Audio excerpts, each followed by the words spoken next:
시청자 여러분 안녕하십니까? 현 정부의 국정운영 목표인 혁신성장 기회에 맞춰서 한국경제TV가 야심차게 준비한 혁신성장 코리아 진행을 맡은 한성추입니다. 오늘 이 시간에는 혁신성장의 실체를 이해하고 확신하는 데 기여하면서 우리 경제 내부에서 묵묵히 실천하는 기업을 발굴하고 소개해드린 지 벌써 만 4년이 됐습니다. 그래서 특별히 오늘 이 시간에서는 미래 교통의 핵심 솔루션을 제시하는 클로버스트의 최태인 대표님을 모셨습니다. 최 대표 안녕하십니까? 네, 안녕하십니까? 먼저 그 시청자분한테 인사부터 좀 해주시죠. 네. 네, 안녕하세요. 네, 클로버 스튜디오 대표 최태인입니다. 네. 최 대표님 웃음이 이렇게 많으신데요. 그래서 그런지 회사 명칭도 클로버 스튜디오라고 지신 것 같아요. 뭐 예. 특별한 배경이 있으십니까? 일단은 그냥 로브가 네네. 그냥 이제 뭐 라틴어로 이제 오크나무라는 뜻이고요. 그래서 좀 이제 새로운 시장을 개척하는데 뭐 하나님의 태초에 뭐 나무를 심듯이 좀 새로운 시장에 좀 큰 나무가 되고 싶어서 클이라는 거는 한글명을 써서 클로버라는 명칭을 쓴 거고요. 그런 클로버입니까? 예, 예. 네네. 그래서 스튜디오라는 거는 그 생태계를 구축하기 위해서 그래서 스튜디오라는 단어를 썼습니다. 사실 특별히 이쪽 분야에 뭐 이렇게 창업을 하게 된 어떤 뭐 개인적 일이라든가 이런 게 연유가 있습니까? 드론으로 관심을 가진 거는 네네. 2015년 정도 되고요. 네네. 일단은 드론에 관련된 기술을 뭐 이제 조금씩 공부하다 보니 이게 어떻게 제가 잘하는 분야와 네네. 그다음에 어떻게 하면 비즈니스 할 수 있을까 해서 아마 2017년도에 아마 그 인천 스마트시티 회사를 네네.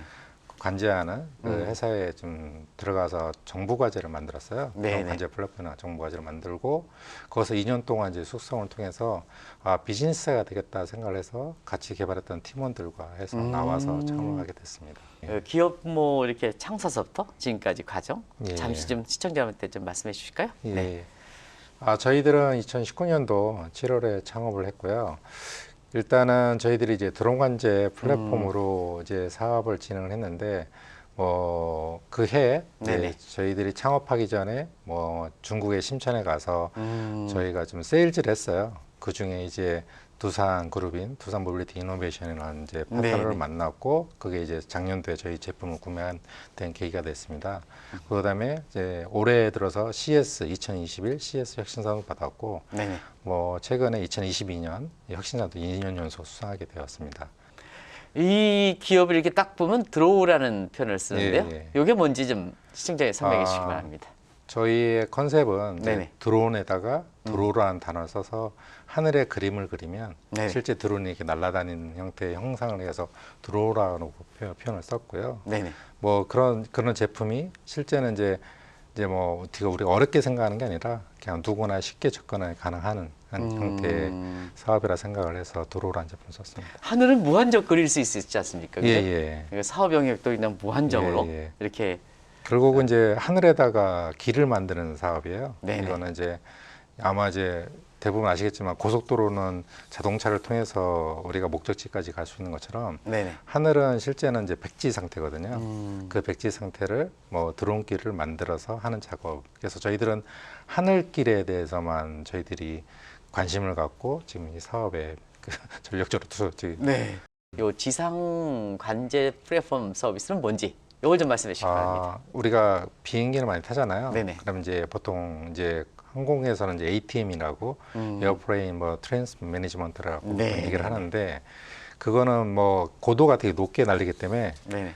3D 지도는 상관이 없어요. 그냥 2D 상에서 뭐 대륙간에 넘어가는 형태의 그냥 라인만 보고 비행기 어디 위치만 정확히 보는데 네네. 실제 도시 기반의 드론을 날리거나 배송하거나 할 때는 이 건물들이 있지 않습니까? 네네. 예, 건물들의 그 비행을 내가 원하는 형태의 비행을 가게 되면 이제 충돌이 나거나 아니면 뭐 그 길이 사람이 있는 지역에 넘어가게 되면 또 사고 날 수 있기 때문에 그런 것들을 다 배제를 하고 하늘에 길을 만드는데 그런 기반 규제라든가 그걸 피해서 이제 드론길을 만드는 작업이에요. 그게 네. 이제 멀리 갈 수 있는 데는 고속도로처럼 큰 하이웨이, 드론 하이웨이 길을 만들어야 되는 거고, 네네. 예, 그 뭐 정류장 기반으로 우리가 배송해야 된다라면 도시와 도시 간 빌딩과 빌딩 사이를 만드는 작업, 그게 이제 새로운 길을 만드는 작업이기 때문에 네네. 공간에다가 길을 만드는 거여서 새로운 새로운 개념이라고 보시면 됩니다. 일반적으로 좀 자기가 땅을 갖고 있으면 예, 예. 지상권에 대해서도 어느 정도 좀 인정하지 않습니까? 예, 인정은 하지만 실제는 네네. 모든 거는 우리나라의 이제 국토부사나 그다음에 이제 지방항공청, 공역은 네네. 지방항공청에서 관리하거든요. 네네. 이제 국가 자산인 거예요. 네. 예, 아무나 쓸 수는 없고요. 네네. 그 길을 만들고 하는 거는 결국 이제 국토부 관련된 그 뭐 도로 만들고 뭐 뼈대 만드는 작업은 다 국토부 산하에서. 네. 이 지상관제 플랫폼의 서비스가 없었을 때와 있었을 때 사람 입장에서 일반 입장에서 얼만큼 차이가 있는지 좀. 일단은 그 아마 똑같아요. 그러니까 저희들이 뭐 되게 뭐 어플을 통해서 음식을 배달하거나 할 때면 이제 모두 쌀걸 통해서 오잖아요. 네네. 언제 도착하는지 이런 시스템은 이제 그라운드로 가는 이제 모빌리티들이고 네네. 실제 이제 드론을 통해서 서비스하는 것들은 어떻게 보면은 이게 언제 어디서 누가 오는지를 모르는 거예요. 네네. 이런 시스템 자체가 실시간으로 언제 어느 공유로 오고 내가 언제 도착하는지를 정확히 알 수 있다는 거죠. 그러니까 교통 체증이 없다 보면 내가 원하는 딜리버리 서비스라든가 아니면 관련된 서비스를 명확한 시간에 저희들이 뭐 받을 수 있다는 얘기죠. 그러니까 다른 얘기로 하면 이제 이거죠. 이제 그 경기도에서 네네. 서울로 간다. 내가 뭐 택시를 탈 수도 있고 광역버스를 탈 수 있는데 광역버스 이제 운수업을 하는 업체들은 지자체에다가 다 그 운영비를 주고서 그걸 네네. 아예 그 그러니까 공역이라는 표현보다 그 경로를 광역버스, 사잖아요. 공역버스. 네네네. 공역버스 사잖아요. 네네. 그것도 똑같아요. 이 길도 그 광역 뭐 지자체와 지자체가 협의된 길을 그대로 만들면 네네. 누군가는 그 피를 내고서 운행을 한다는 거죠. 사람을 태워 보내거나 화물을 태우거나. 태워보거나. 거기에 뭐 진입장벽이라든가 이런 건 없습니까? 일단은 진입장벽은 법규제도가 제일 진입장벽이고요. 네네. 그러니까 이제 나라에서 풀어줘야 되는 규제가 되게 많고요. 거기에 기반으로 하는 이제 하드웨어, 이제 안정성, 신뢰성이 확보되는 기체들이 있어야 되는 거고, 네네. 그다음에 서비스를 잘하는 업체들이 있어야 되는 거예요. 그걸 네네. 이제 통제를 잘할 수 있는 저희 같은 회사가 또 있어야 삼박자가 맞아야 생태계가 형성이 되면 다양한 서비스 모델을 갖고 아마 그 뭐 시청자들 아니면 뭐 소비자들한테 다양한 서비스를 받을 수 있을 거라. 크로버 스튜디오에서 제공하는 그 플랫폼 서비스 이 세계 최초라고 이렇게 하시는데요. 그걸 좀 말씀해 주시죠. 뭐 지상 관제 자체는 네네. 최초는 아니고요. 네네네. 그거는 뭐 기존에 나와 있는 아까 에어플레인 갖고 있는 네네. 2D 기반은 그 관제를 많이 하고 있는 상태고 드론도 일단은 이제 2D 기반의 이제 오픈 소스 기반에 많이 이게 관제란 표현보다는 제어에 좀 포커싱돼 있는 거고요. 관제란 개념은 실제 공역을 관리하고 승인 절차를 해서 항로를 만들고 그거를 비행하고 모니터링 가능한 시스템이 네네. 그 관제이기 때문에요. 거기에 맞는 또 관제사가 별도 있어요. 그러니까 에어플레인 같은 경우는 1대1 관제사가 비행을 테이크아웃 랜딩하기 위해서는 네네. 1대1 그 하는데 실제는 드론 기체가 점점 많아지게 되면 관제사가 그 기체 수만큼 많아질 이유가 없지. 많아지게 되면 리스크가 너무 크잖아요. 네네. 코스트 비용도 많이 발생하게 되니까. 네네.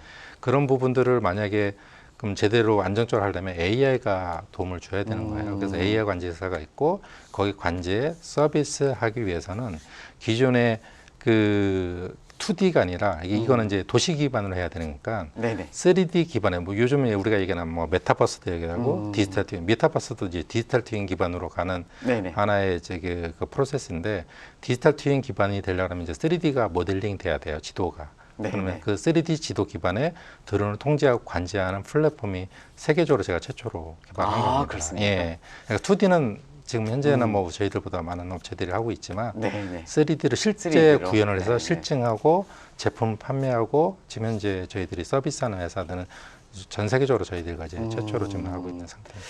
지금 그 드론을 위한 이렇게 그 서비스 제공에 지리적 거리가 굉장히 중요할 거로 예, 생각하는데요. 이거는 국내로 얘기하면 어디까지인지 또 해외에 갈 수 있는 건지 요걸 좀 두 가지 각도에서 좀 말씀해 주실까요? 일단은 전 세계적인 맵, 그러니까 3D 맵은 저희들이 다 글로벌 맵들은 다 지원을 하고 있어요. 그렇습니까? 쉽게 해서 뭐 구글의 3D 맵이라든가 이런 것들 다 글로벌을 판매하기 위해서는 그 맵을 지원하고 있고요. 네네. 국내로 들어오기는 우리나라 같은 경우는 이제 되게 특수 지역이잖아요. 분단 국가이기 때문에 네네네. 지도 서비스가 해외 업체가 들어와서 그 정확한 지도 서비스를 못해요. 그러기 네. 위해서 이제 국토부가 제공해주는 네. 지도 서비스를 받아야 되는 입장이에요. 그게 이제 저희들이 최근에 하는 그 3D 지도가 이제 V월드라는 지도가 있어요. 국토부 지도. 네네. 근데 그 기반으로 저희들이 이것도 이 데이터가 3D 데이터가 명확하지가 않아서 옛날 데이터 한 2004년도 네네. 지방은 뭐 서울시라든가 뭐 경기도는 한 2019년도 데이터가 주인데 네네. 지방에 있는 데는 2004년도 데이터고 3D 데이터가 아니라 그냥 지역만 3D로 돼 있고 건물은 3D가 돼 있는 상태인데 그거를 이제 매핑을 통해서 실제 이거를 이제 올려서 V월드 맵에 네네. 올려서 이거를 관제할 수 있는 게 저희들이 해당되는 솔루션이에요. 그래서 급진적으로 개발되는 쪽은 어떻게 합니까? 그 시차가 있기 때문에. 그러면 좀 많이 그 VD에서 이렇게 나오는 이렇게 가상현실이 좀 현실과 많이 틀릴 수 있지 않습니까? 그렇지 않고 리얼 환경을 찍어서 하는 거기 그렇습니까? 때문에 네네. 우리가 뭐 그림을 그린 게 아니라 네. 실제 드론을 통해서 실제 데이터를 매핑을 해서 그거를 이제 그럼 지도 뭐 기반에 착오가 올려서 없겠군요. 예.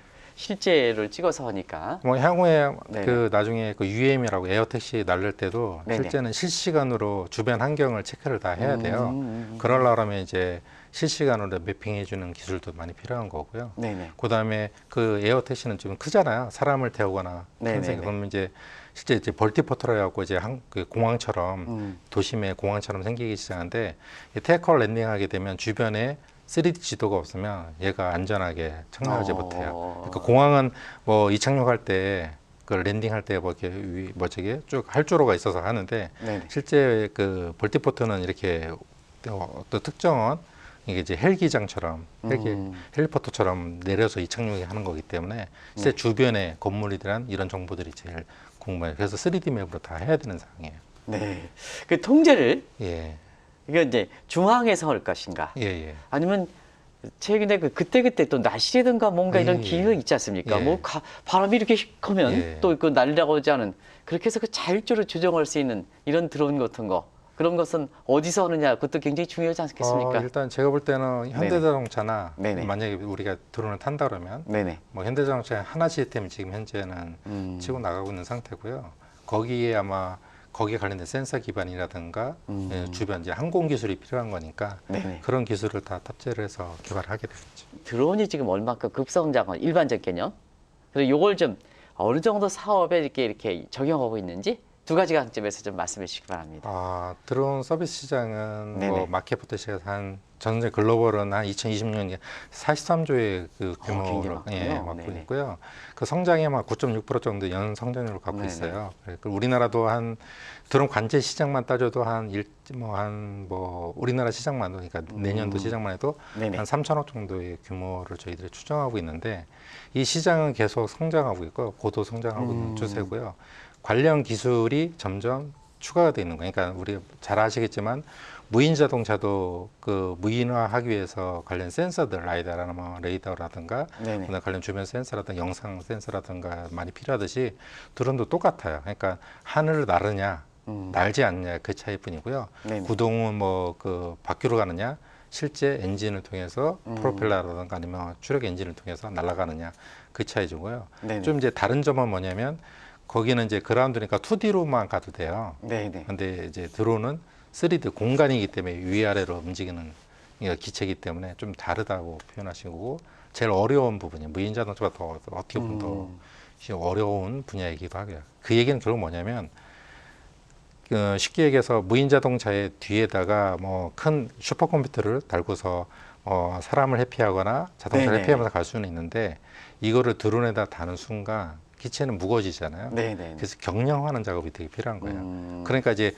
하드웨어 기술도 되게 많이 필요한 거고 소프트웨어 기술도 필요한 거죠. 그러니까 하나만 특출나서 뭐 그 산업이 발전했다라고 이 사업을 할 수 있는 게 아니라 네네. 소프트웨어 하드웨어가 같이 발전한 모델이 결국 이제 드론에 관련된 모델 네. 사업이라고. 드론에서 띄우니까 예. 또 시청자님이 궁금한 사항은 어디까지 거의 드론에서 실어 날릴 수 있는 거냐 하는 이런 쪽에 이제 궁금증이 예, 예. 있을 거거든요. 예. 전 세계는 10km 미만이 예, 예. 10km 미만의 드론을 통해서 서비스하는 게 주 비즈니스 모델을 갖고 있고요. 네네네. 뭐 100km나 200km 하는 거는 사람을 태우기 위해서 여객을 태우기 위해서는 화물부터 배송하게 돼. 보통 이제 우리는 카고들이라고 얘기하는데 네네네. 그게 아마 300~400km를 비행할 수 있어서 그 배송이 되면 네. 그때는 이제 사람을 태우게 돼 있어요. 무조건 먼저 사람을 그게 태우지는 않고요. 법이 있군요. 예, 아니 법이라기보다는 안전성 신뢰성 안전성, 앞에 예. 그러니까 이게 어느 정도의 안전성이 있다. 그다음에 여객을 나르는 사업보다 화물로 나는 사업이 더 큽니다. 비즈니스 모델이 한 네네. 9대1 정도의 사업 규모가 있어요. 그래서 대부분 글로벌 회사들은 카고 드론에 아마 그 비즈니스 모델, 물류 사업에 비즈니스 모델을 포커스 갖고 있고요. 대부분 대기업들도 네네. 거기에 맞춰서 아마 그 카고 드론이나 물류 사업에 좀 다 그 포지션을 해서 사업을 비즈니스 하려고. 많은 분들이 이렇게 최 대표님한테 혁신상 어떻게 합니까? 이렇게 이제 궁금해하실 거라고 생각하는데 그거 한번 말씀해 주시기 바랍니다.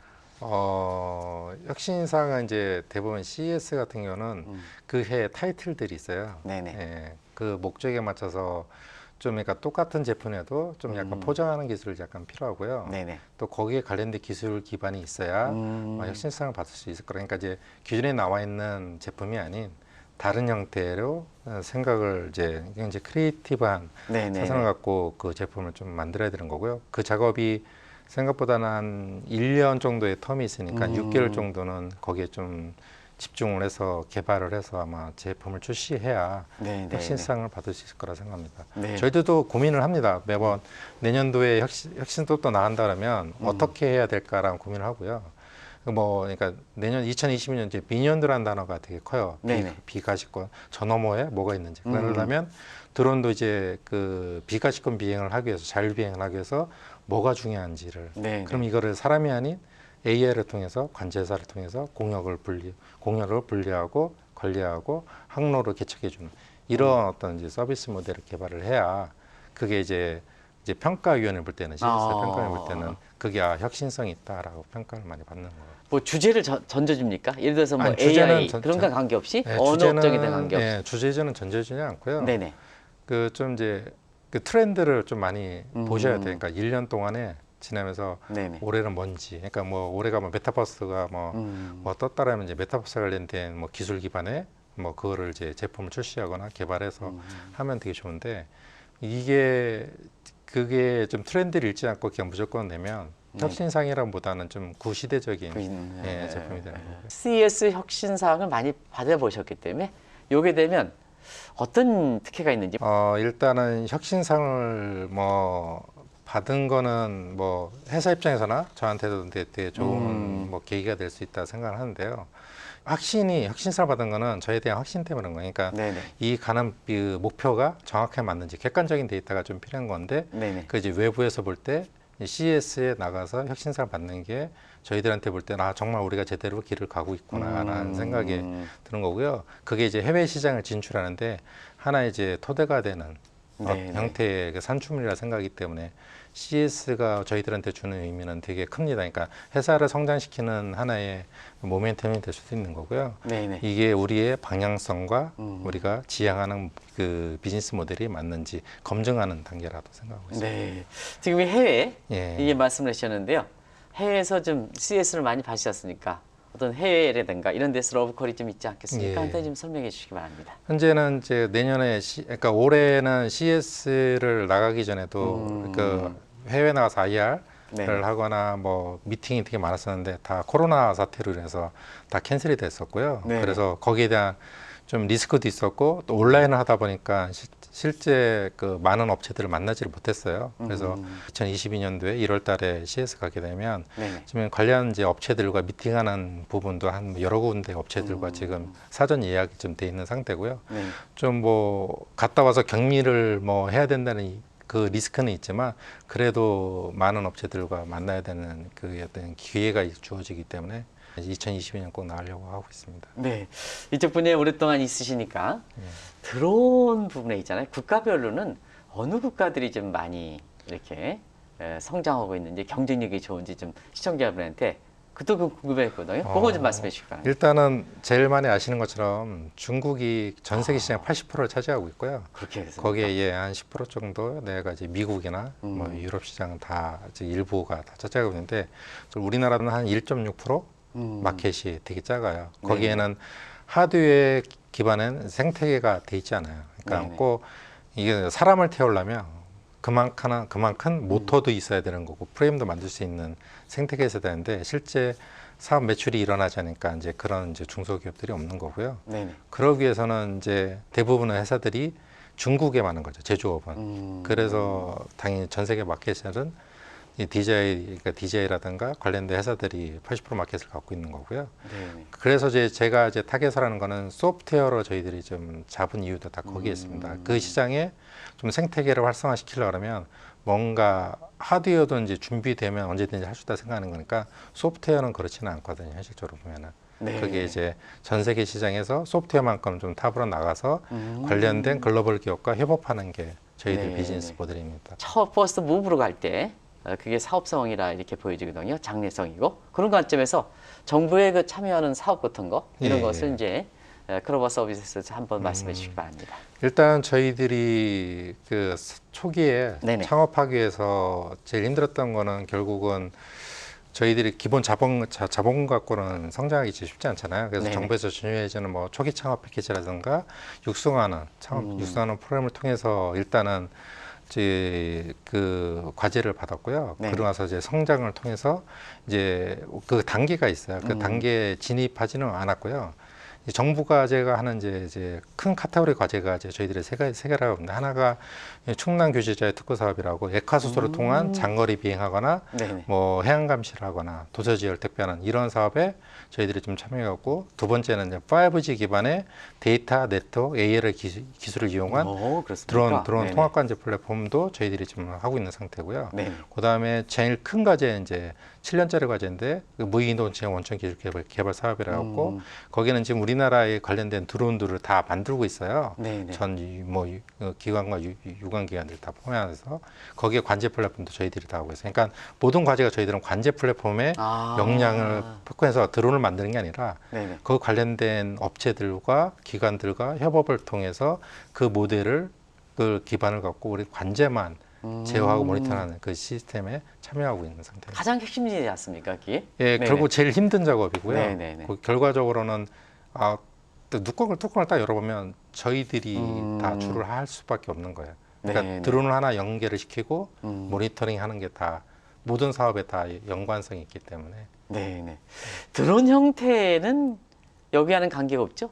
그러니까 모빌리티, 모든 이동체. 네네. 그러니까 이제 뭐 경찰이 얘기하면 바디캠을 달아서 카메라를 부착하거나 네네. 아니면 현장에 뭐 CCTV를 뭐 들고 다니면서 하거나 그것도 다 저희들이 관제가 또 가능하고요.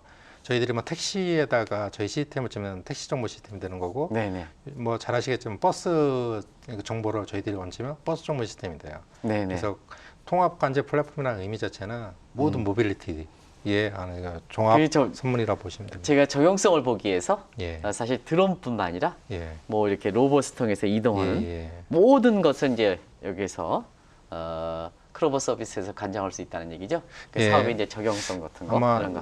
많이 시장의 아시겠지만 확대가 되겠죠. 예, 네네. 모 기업이 뭐 카카오나 뭐 이렇게 보이시면 뭐 마스라고 모빌리티 애저 서비스를 해갖고 네네. 뭐 택시를 부르거나 대리운전을 부르거나 뭐 버스 정보를 보거나 할 때 사람이 보통 이제 그 목적지 가게에서 집안에 문을 열 때부터 퍼스트 마일이라고 보통 얘기하고 네네네. 도착할 때 라스트 마일이라고 얘기를 해요. 네. 그 구간에 걸어서 갈지 택시를 탔지 버스를 탔지 최종 목적지 가는데 그게 하나의 이제 마스 서비스라고 보통 얘기를 하는데, 보통 이제 미래 산업은 거기 하나 퍼즐이 카카오도 그렇고 이제 다른 기업도 그렇고 여기 에어 택시가 하나가 빠져 있는 상태예요. 예.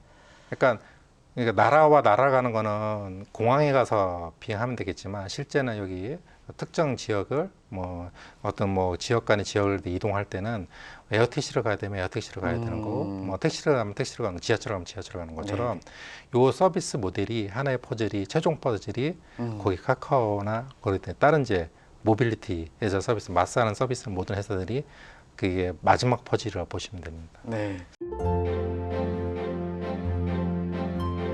뭐 우리나라가 뭐 자원이 풍부하거나 뭐 인적이 뭐 많은 건 아닌데 전문 인력을 양성해 줄 수 있는 어떤 시스템이 있었으면 좋겠고요. 거기에 이제 부응하는 이제 스타트업 육성이라든가 중소기업이 좀 발전할 수 있는 생태계를 구축했으면 좋겠습니다. 뭐 대부분 다 하는 얘기들이지만 실제는 대기업이 하는 일보다는 중소기업이 할 일이 더 많다고 저는 생각하고 있고요. 거기에 좀 저희 모델 자체가 혼자 할 수 있는 일이 아니고 생태계를 구축해서 서로 협업하는 모델이기 때문에 모든 기업들이 뭐 저기가 비즈니스 모델에서 접근하기보다는 협업 통해서 새로운 시장을 개척하고 싶은 게 또 저희 꿈이고 우리나라 좀 그렇게 변화해야 되지 않을까라 생각하고 있습니다. 이쪽 분야의 미래 산업에 대해서 우리가 그 지배력을 가질 수 있게끔 이렇게 많은 임직원과 최 대표님이 좀 애써 주시기 바랍니다. 고맙습니다. 네, 감사합니다. 네, 고맙습니다.